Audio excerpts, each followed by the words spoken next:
كان أسطول نجم جوجو بقيادة هزيم الرعد يتجه نحو ناكيرو في الوقت الذي كان الخلاف بين الأربعة الأقوياء يزداد حدة.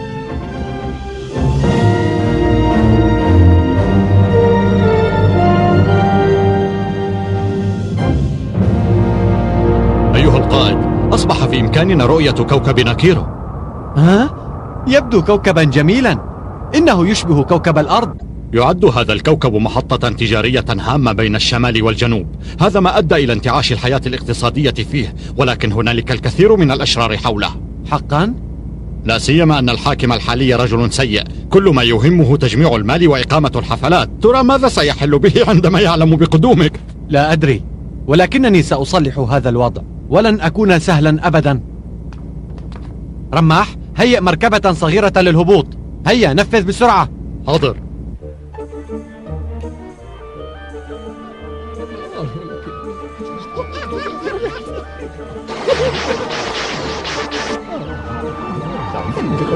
اقتربوا اقتربوا.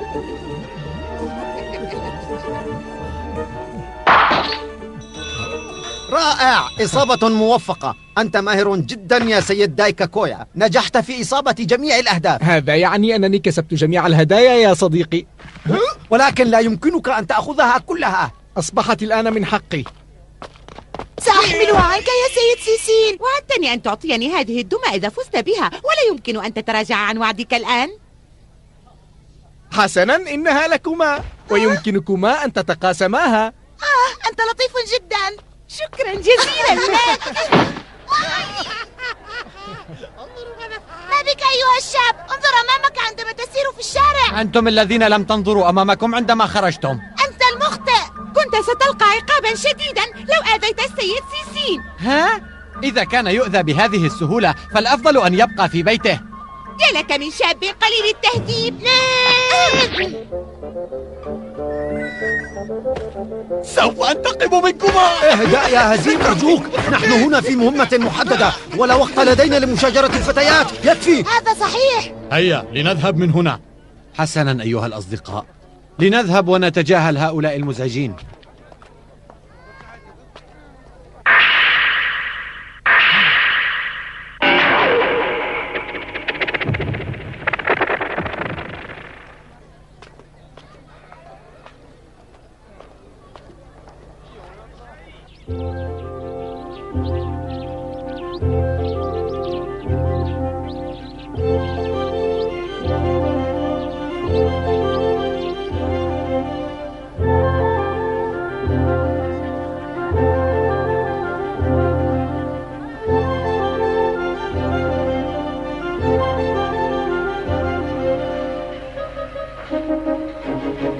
ها قد عدت.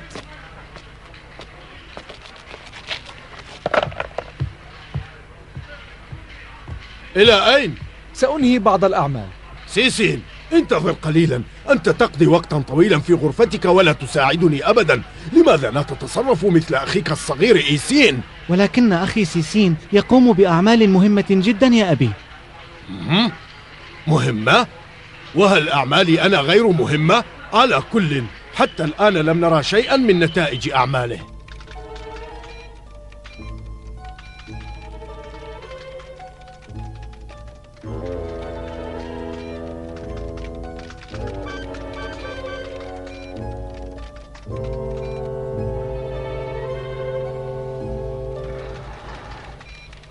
سيسين، أرجوك يا أخي لا تنزعج مما قاله لك والدي.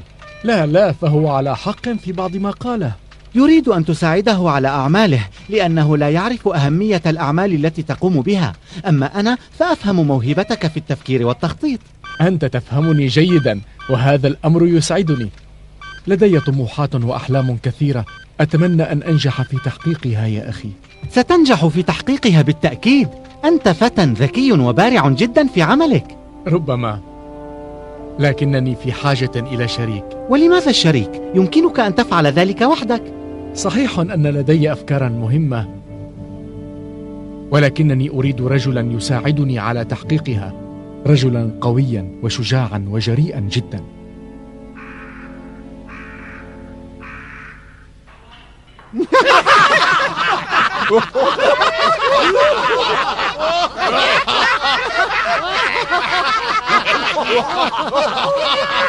سيدي، هناك أمر خطير. ما هذا الأمر يا وجه الشام؟ هناك بضعة رجال غرباء دخلوا القصر بالقوة. ماذا؟ من أنتم وكيف تجرؤون على دخول قصر الحاكم؟ جئنا نشارك في حفلتك، ألا ترحب بنا؟ أيها الشاب، كيف تجرؤ على التحدث بهذا الأسلوب الساخر إلى حاكم ناكيرو؟ أنا هزيم الرعد، وكوكب ناكيرو أصبح تحت إمرتي الآن. ماذا؟ ما هذا الذي تقوله؟ هل سمعتم ذلك جميعا؟ القائد هزيم الرعد هو حاكمكم، وعليكم إطاعته في كل شيء، ونحن لن نستسلم لكم. لن أستولي على السلطة بالقوة يا شوكينشو، فأنا لدي تفويض رسمي من حكام جوجو. هذا الكلام لا يمكن أن يكون صحيحا، فأنا الحاكم هنا وأحمل تفويضا رسميا من الإمبراطور دانجو، وختم الحكم معي. هذا الصراخ لن يفيدك. وهذا الختم سينتقل إلى الحاكم الجديد. لم أعد أفهم شيئا مما يجري هنا. مجلس الأربعة الأقوياء طلب إلى القائد هزيم تسيير أمور الجبهة الجنوبية ومركز ناكيرو. لابد أنكم من أتباع العدو. أيها الجنود، هيا أقبضوا عليهم وارموا بهم في... حسنا، افعل ذلك يا شوكينشو إن كنت تستطيع. سيدي، أرجوك اهدأ قليلا. يبدو أن هذا الشاب هو القائد العسكري المشهور هزيم الرعد. راكوساي، أنت تابعي وعليك أن تنفذ أوامري. هيا ارمي بهم خارجا، هيا. سيدي، هذا الشاب يقود أسطولا كبيرا يحيط بكوكب ناكيرو. الأسطول 4077 ولا يمكننا أن نهزمه.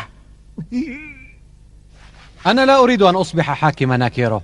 يمكنك أن تبقى في موقعك يا شوكينشو. هل تعني يا سيدي أنني سأظل حاكم كوكب ناكيرو؟ يمكنك.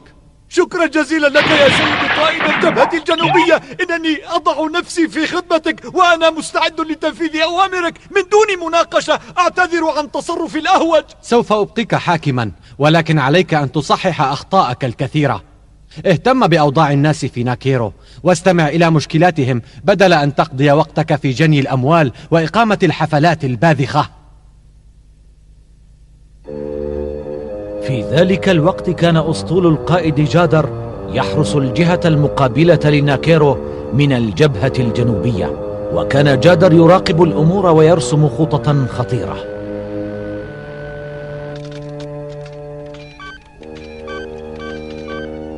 أسطول جادر يتحرك.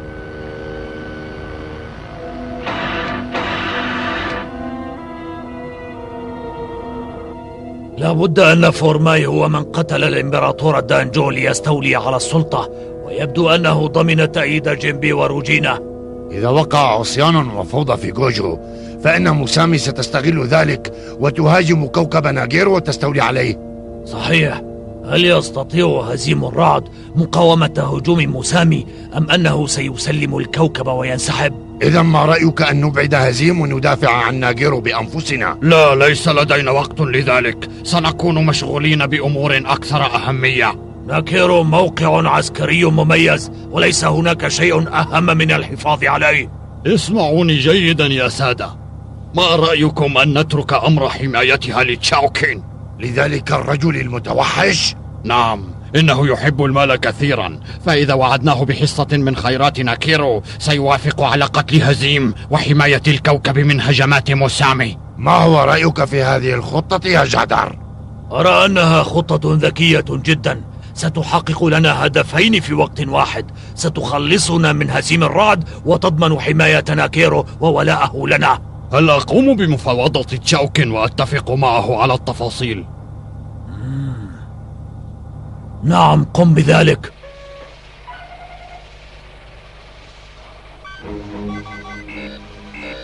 ماذا؟ أسطول جادر يدخل المضمار 217؟ إنها منطقة مملوءة بالنيازك. يبدو أنهم ينوون الاختباء بينها. الآن فهمت، سيصبحون قريبين من أسطول القائد تشاوكين. لا أظن أنهم يريدون أن يقاتلوه، بل أن يحالفوه. لقد بدأت اللعبة تحلو.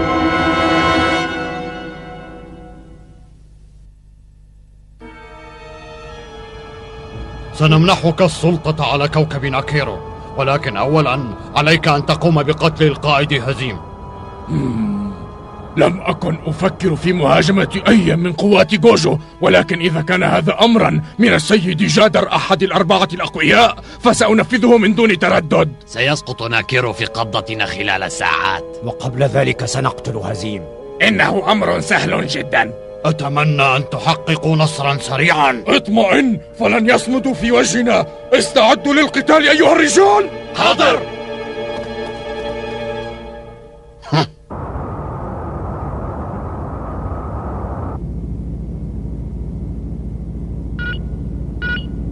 سيدي القائد، سفن حربية تتجه نحونا. ماذا؟ ما المسافة والاتجاه؟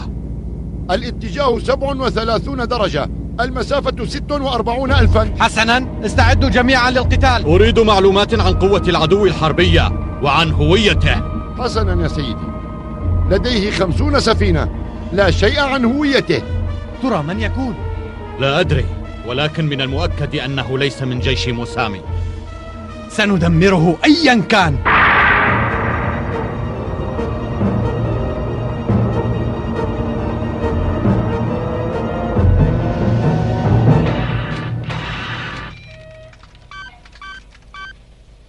تشاوكين يهاجم هزيم الرعد؟ إذن فهذه أوامر جادر. هل سيصمد هزيم البطل؟ برج المراقبة مستعد. وحدة الرمي مستعدة. أسطول مجهول يهاجمنا. ترى من هو الذي يتحكم في هذا الأسطول؟ هناك علم أسود فوق برج الأسطول المهاجم. علم أسود؟ إنه تشاوكين، قائد الأسطول الشرس. الأسطول الشرس؟ نعم، إنه أحد أساطيل المرتزقة، يعمل لحساب من يدفع له أكثر. قام بمذابح مرعبة في أنحاء المجرة. أنا متحمس، مر علي وقت طويل لم أخض فيه معركة بالسيف. أيها القائد، أعتقد أنه من الأفضل أن تقود المعركة من هنا. ماذا تقول؟ أنت الآن قائد الجبهة الجنوبية، ومن الأفضل أن تراقب المعركة لا أن ترمي نفسك في أتونها. اصمت يا رماح، لن أدفع رجالي إلى القتال وأبقى مختبئا. إياك أن تكرر هذا الكلام. حاضر. العدو يقترب بسرعة، بعد قليل سنصبح ضمن مجال القتال. ارفعوا الاستعداد إلى الحد الأقصى وانتظروا أوامري. هدفنا سفينة القيادة، اهبطوا بها ودمروها. حاضر. نار.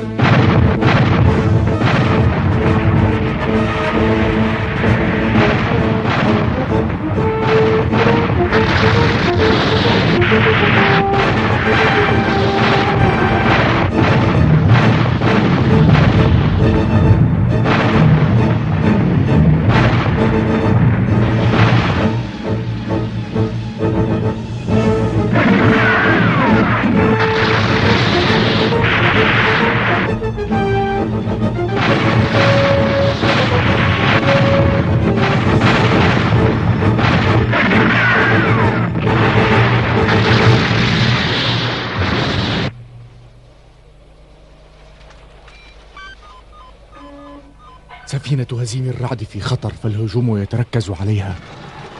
سيسين، ما هذا؟ هناك معركة تجري فوق كوكبنا. وكيف تستطيع الحصول على هذه المعلومات؟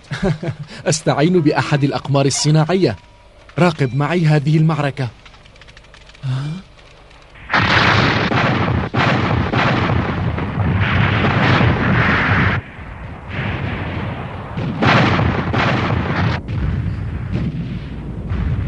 سيدي، إنهم يركزون على الصاعقة. هذا خطير جدا، علينا الانسحاب. لا، لن ننسحب. تقدموا بسرعة إلى وسط الأعداء. فهمت، إنها خطة لتفريق شملهم. لننفذها، إنها مثيرة. نعم، وعندما يفهمون خطتنا يكون الوقت قد أدركهم وانقلبت اللعبة ضدهم.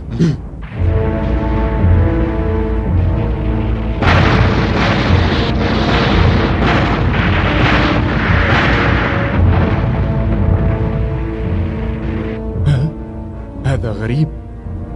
ما الأمر يا سيسين؟ أخبرني. الأزرق هو أسطول هزيم الرعد، الأحمر هو أسطول تشاوكين. وضع من في رأيك أفضل من وضع الآخر؟ من الواضح أنه أسطول تشاوكين، فهو يحاصر أسطول هزيم الرعد وسيهاجمه من الطرفين.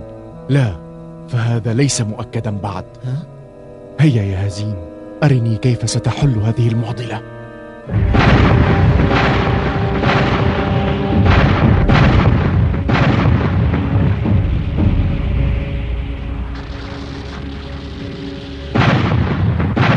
رائع! واصلوا التقدم في الاتجاه نفسه.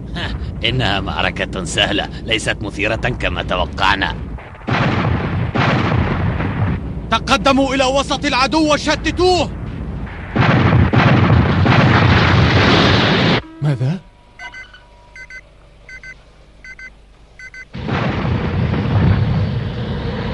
أيها الأغبياء، لماذا لا تطلقون؟ سيدي، سفنهم وسط سفننا. إذا أطلقنا فسنصيب سفننا. يا للعار، نجحوا في اختراق صفوفنا وسوف يلتفون علينا ويأخذون في اصطيادنا. رائع يا هزيم، أحسنت صنعا. سيدي، أنهينا اختراق صفوف العدو.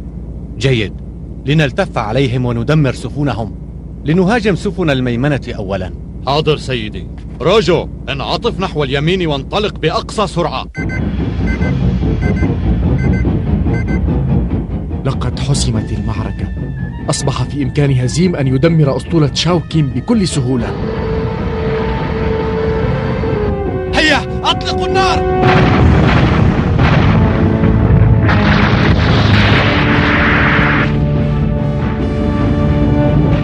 نجحنا. هيا تابعوا التقدم.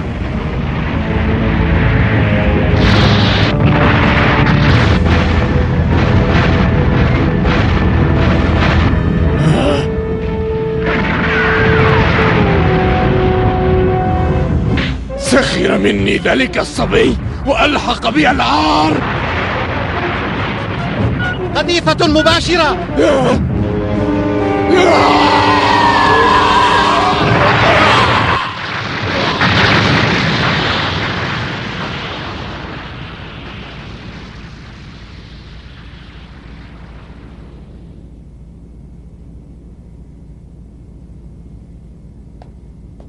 تقرير المعركة: دمرنا 20 من سفن العدو، والسفن الباقية أعلنت استسلامها. لنعد إلى قواعدنا.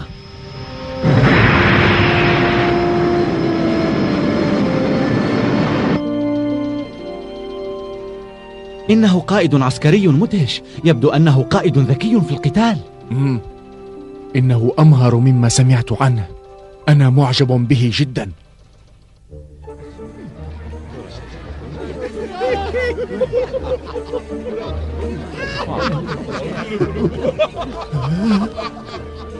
إنه القائد هزيم.